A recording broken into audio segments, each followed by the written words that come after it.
आज हम Carnatic Wars के बारे में पढ़ते हैं जो कि फ्रेंच और इंग्लिश के बीच में हुआ था। अब ये वॉर क्यों हुआ था?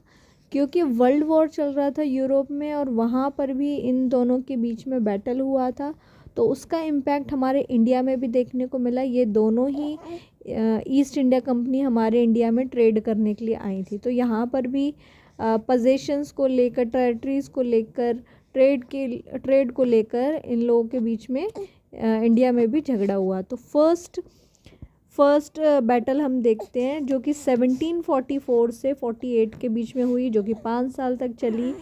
फिर अब इसका कारण क्या था? क्योंकि फ्रेंच ने क्या किया था, शिप्स कैप्चर कर लिए थे इंग्लिश नेवी की, ठीक है। तो फ्रेंच ईस्ट इंडिया कंपनी ने इंग्लिश नेवी के शिप्स को कैप्चर कर लिया था, तो ये कारण था। अब ट्रिटी साइन हुई थी जिसको हम एक्स ला चैपला, प्रोनाउंसिएशन डिफरेंट हो सकता है बट आप ऐसे याद रख लीजिए, ठीक है। तो आप इसको कैसे याद रख सकते हैं कि चप्पल से कुछ ऐसा ट्रिक्स बना सकते हैं, ठीक है। तो चैपला जो थी ट्रिटी साइन हुई थी। अब ये एंड कैसे हुआ? क्योंकि इस ट्रिटी के पास रिटर्न किया गया, इंग्लिश कंपनी को दे दिया गया और नॉर्थ अमेरिकन की टेरिटरी जो भी फ्रेंच की थी वो उन्हें वापस कर दी गई। तो इस तरीके से ये सॉल्व हो गया बैटल। हो चुका था वो रिटर्न कर दिया गया इंग्लिश ईस्ट इंडिया कंपनी को, और नॉर्थ अमेरिका जो कि यूरोप में नॉर्थ अमेरिकन टेरिटरी जो थी फ्रेंच की वो उन्हें वापस दे दी गई। मतलब इंग्लिश कंपनी ने जो बाहर जो कैप्चर किया था नॉर्थ अमेरिका वो फ्रेंच को वापस कर दिया, और इंडिया में जो मद्रास कैप्चर किया था इंग्लिश कंपनी का वो उन्हें वापस दे दिया गया। फिर उसके बाद नेक्स्ट ईयर ही सेकेंड वर्ल्ड वॉर चालू हो गया जो कि 6 साल चला, ठीक है, 1749 से 54। तो ये क्यों हुआ था? क्योंकि हैदराबाद के थ्रोन के लिए लड़ाई होने लगी थी, ठीक है। अभी किस किस के बीच में होने लगी थी? Between the son of Nizam and grand son of Nawab, ठीक है। तो इन दोनों के बीच में लड़ाई होने लगी थी, और इसका अपोज कौन कर रहे थे? चंदा साहिब अपोज कर रहे थे, ठीक है। अपोज किसका कर रहे थे? चंदा साहिब। ये अनवरुद्दीन खान का, जो कि नवाब के तौर पे जाना जाता है, उसका अपोज कर रहे थे।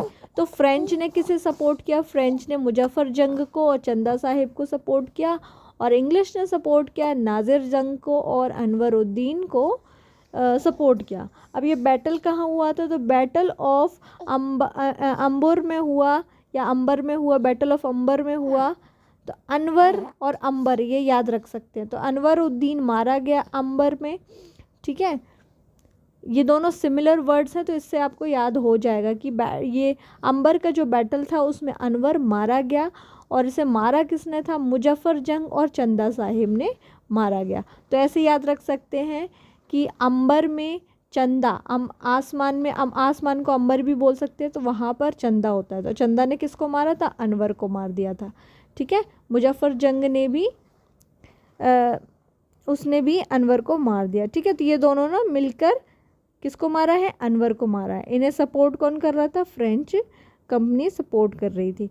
अब आप बात करते हैं थर्ड बैटल की, जो कि नेक्स्ट ईयर चालू हो गया था, एक साल छोड़कर 56 में चालू हुआ था और 63 तक चला, यानी कि 7 ईयर्स तक चला।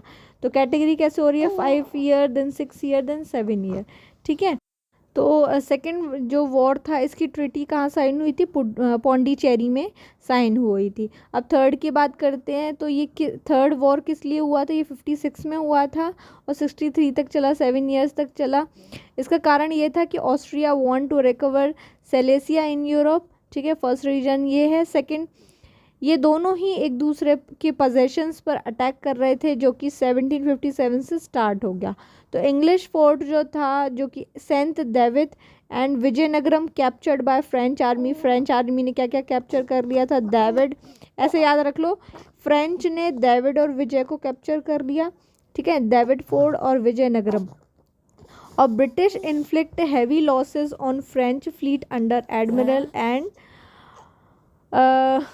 एडमिरल ला बाउंड्रोनियस, ठीक है। तो इसमें क्या इन्फ्लेक्टेड हैवी लॉस, इनको हैवी लॉस हुआ था क्योंकि फ्रेंच ने इनके ऊपर धावा बोल दिया था। अब कौन थे ये फ्रेंच के हाँ, तो यहाँ पर क्या हुआ था कि ब्रिटिश के पोजेशंस को फ्रेंच कंपनी अपने अंडर में ले लेती। तो फ्रेंच के जो गवर्नर थे एडमिरल, इन्होंने अधिकार कर लिया था। ठीक है, तो ये रीज़न था।